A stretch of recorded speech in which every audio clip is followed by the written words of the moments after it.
I'm going to start a new series of videos called Bad Logic. Unlike the Dumb Argument series, these Bad Logic videos are going to look at the underpinnings of how these dumb arguments come about in the first place. And so in this first one, I want to talk about how people come up with misunderstandings of what the law says. Hello out there. I am trying to get through. With his powerful brainwaves cradled in the warmth of reasoning, it's time for Johnny Walker Dread to straighten you out on a thing or two. Emanating all the way from exciting Las Vegas, Oklahoma, it's the Johnny Walker Dread Show. Now, let's take a look at a very common one that I hear all the time, and that is, you can't shoot an unarmed person. Well, where does that come from? Well, what happens is I think people don't want to go through the trouble of reading the actual statutes in their own respective states. A lot of people are under the misunderstanding that these statutes must be all written in Greek or Latin, must be impossible to decipher. So what they do is instead they replace the statutes with what they think is the common sense understanding of what the law should be. Now, some of this they have heard probably from their friends or on television. In some places, they may have heard it in a completely different context, maybe even in a completely different state. But somewhere along the line, they get this crazy notion, and they start to craft it as if it is gospel. So let's talk about the shooting an unarmed person claim. Well, on the face of it, it makes sense. It's not hard to understand why a lot of people would think that there is such a law. After all, in the vast majority of cases, you can't understand how a person who is unarmed could be shot justifiably. That doesn't make any sense at all. A person who is unarmed poses no threat to you, and therefore, under what possible conditions are there that you could shoot an unarmed person? Well, most of the time, nothing comes to mind. And so what we do is, because we can't come up with a good example of where that would ever be allowed, we tend to think that therefore it must not be allowed. And so we come up with this idea that, well, you can't shoot an unarmed person. But then what happens? The next thing you know is people start to re-entrenching this argument to make it more legal sounding, all right? And so they'll start to layer it with things like, well, everyone knows that the law doesn't allow a person to shoot an unarmed person. And that sounds very firm. It sounds very confident. A person who makes a statement like that must know what they're talking about. And then we make it even a little better. We throw in statements like, in California law, you cannot shoot an unarmed person. Anybody who makes the statement in California law must have read the California statutes or has had direct experience with California lawyers or California this or California that. So these kind of statements reinforce credibility, even though the credibility is false. Then you can even go a step further and you can say, you cannot shoot an unarmed person. The Supreme Court already determined that. And so anybody making a claim that, well, the Supreme Court says, must have looked up the Supreme Court rulings. They must know what they're talking about. In reality, the whole you can't shoot an unarmed person falls apart on the face of it because you can clearly come up with a good counterexample. And so a response could be, so let me see if I got this straight.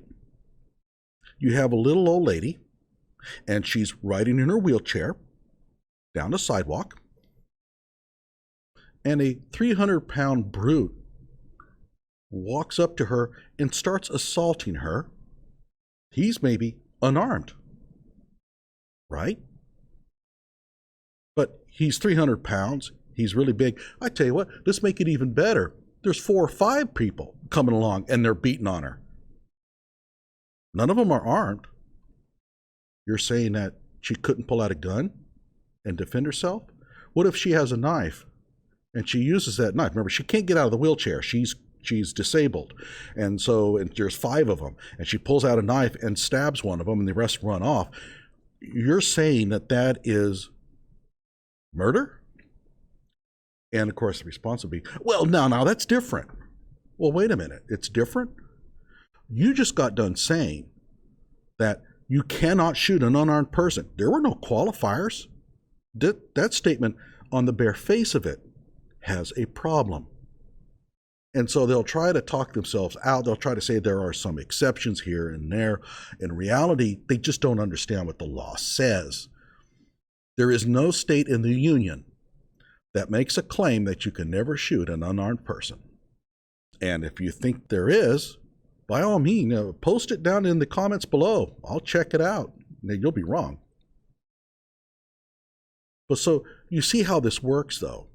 Again, it comes down to us thinking that we know the law because what we think is common sense must be legal. And our common sense only encompasses a certain percentage of events. It could be 95%. We just can't conjure at the moment some example of something that doesn't fall within our common sense range. So when we're talking about unarmed people and the killing of unarmed people, the little old lady in the wheelchair doesn't come to mind.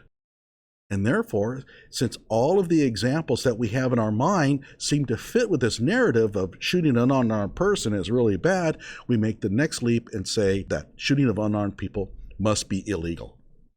And then, of course, over the periods of the telling of it, we make it better and better by throwing in phrases like the law says, according to California state law, according to the New Mexico Police Department, and then we go even better by saying a Supreme Court ruling. You didn't hear about the Supreme Court ruling they had last year that stated that you cannot shoot an unarmed person. You didn't hear that? You start to throw that kind of stuff in there. It is all designed to give what I call a truth by blatant assertion. And that is, if you say it strongly and confidently enough, you make people believe it. And this goes for a lot of other arguments out there. So whenever you hear somebody say, according to the law, according to the state police, according to our state legislature, according to the Supreme Court, be very careful. Often what they're saying has no basis in reality. I know there's one more thing that I also want to mention. According to the Supreme Court deal, you have to also be careful because Supreme Court rulings are made very narrowly, and they're typically crafted to respond to a specific incident. They don't make them broadly. So while the Supreme Court may have ruled that a shooting was unauthorized or illegal because the victim was unarmed, it doesn't necessarily mean that in general you cannot shoot an unarmed person. It simply means that in the case that we had before us, what we have in front of us here, in this situation, that person being unarmed meant that they could not be shot. And so you always have to be kind of careful with these things. And that's why there is no substitute for actually reading the entirety of the Supreme Court's ruling. They're not written in Greek. They're not written in Latin. They're written in plain English. They're not hard to understand. And therefore, take the time, read it all. You may be misunderstanding something, and you may be missing the context that is completely different with respect to the case that you have in front of you. Like my video, subscribe to my channel.